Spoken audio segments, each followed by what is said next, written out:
Good morning, everyone, and welcome to this week's assembly. It's been a much quieter week around the school with only Key Stage 3 students in due to years 10 and 11 obviously being closed due to COVID cases. We have, of course, got the sixth form as well, but they're sort of just down the road. So a little bit quieter than usual. This week we're going to be talking about empathy. Empathy is something which is important. It's something that we need to take into account of, and we need to be more empathetic to others around us. So 13B are going to talk to us about what empathy is and how we can become more empathetic. We then have some work for the Gallery of Excellence with some poem recitals from the Modern Foreign Languages Department, as well as some history work as well from Year 11. Before we then learn a little bit about what's going on for Chinese New Year from one of the CAS groups, which is Punctual Nordic, before we have the house competition update and the praise points and birthdays. So lots to do today, so let's get on with it. Over to you, 13B. Hello and welcome to Year 13's presentation about empathy. Today we'll be looking at 4 different things: the definition of empathy, empathy versus sympathy, the different types of empathy, and how to show empathy. So, what is empathy? Empathy is the ability to emotionally understand what other people feel by putting yourself in their shoes. It should not be confused with sympathy, which sounds more like I know how you feel, while empathy states I feel how you feel. Having empathy is being more aware of others' feelings and not your own. Both sympathy and compassion are viewed as more passive connections, while empathy is much more active. So there are 3 different types of empathy. The first one being affective, which involves the ability to understand another person's emotions and respond appropriately. This may lead to someone feeling concerned for another's well-being. Then we have somatic empathy, which is about having a sort of physical reaction in response to what someone else is experiencing. For example, when you see someone being embarrassed, you might start to blush or have a stomachache. And thirdly, we have cognitive. This involves being able to understand another person's mental state and what they might be thinking in response to the situation. So here are some examples on how to show empathy. You can be encouraging and supportive, show that you care. You can listen to what others have to say. You can pay attention and show interest. Always offer help to others, and you can push yourself out of your comfort zone. And finally, you can challenge your prejudice and judgment. Remember that just because you believe in something doesn't mean it's right. So basically, to sum it up, empathy is seeing with the eyes of another, listening with the ears of another, and feeling with the heart of another. Please remember that empathy is the medicine the world needs. Thank you. So thank you very much to 13B for their assembly on empathy. And empathy is something which is pretty important. It's something I've noticed that we're a little bit lacking in at times, especially now that we've been sort of in pandemic conditions for the past couple of years. And I think everyone's getting a bit short with each other and are not thinking about how other people feel and possibly the impact that words and the actions that they take could have on others as well.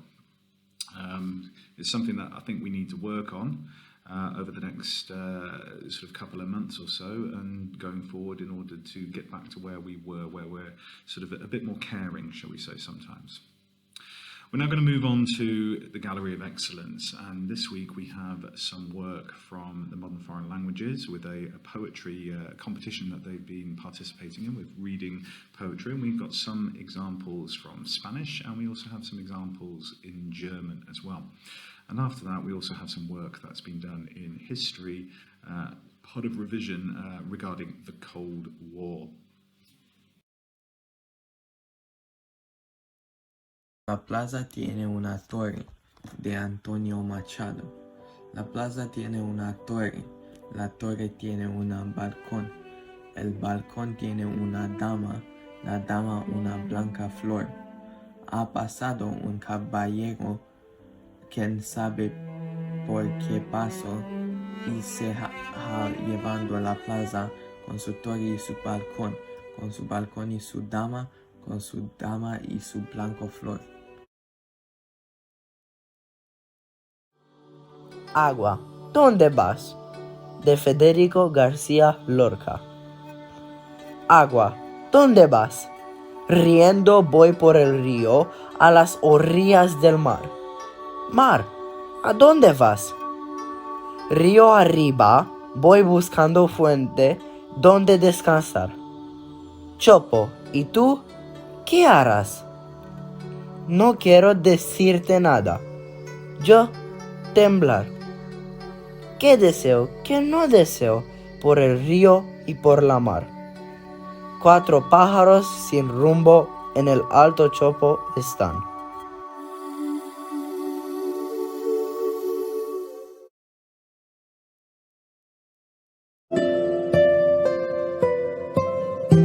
Gefunden Goethe.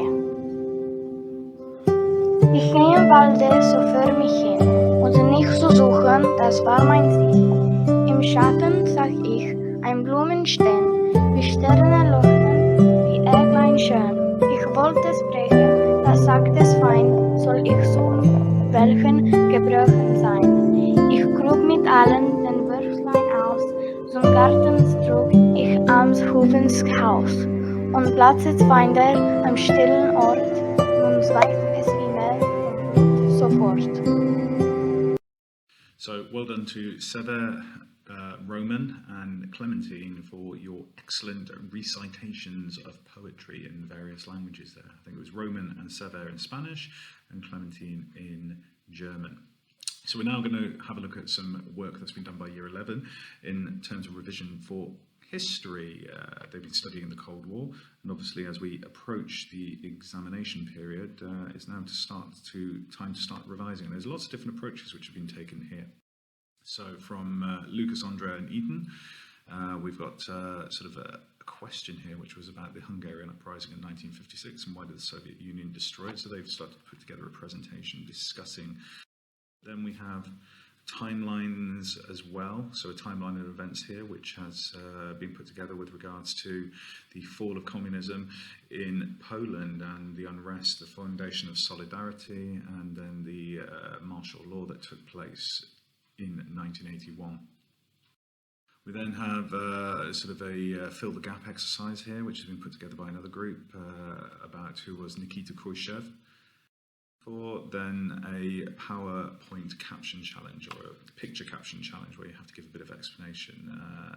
And here it's about Alexander Dubček's rise to power in Czechoslovakia. So well done to you guys. Now we have a message here from CAS, from the Punctual Nordic group. I'm going to give you a bit of information about something that's going to take place next week.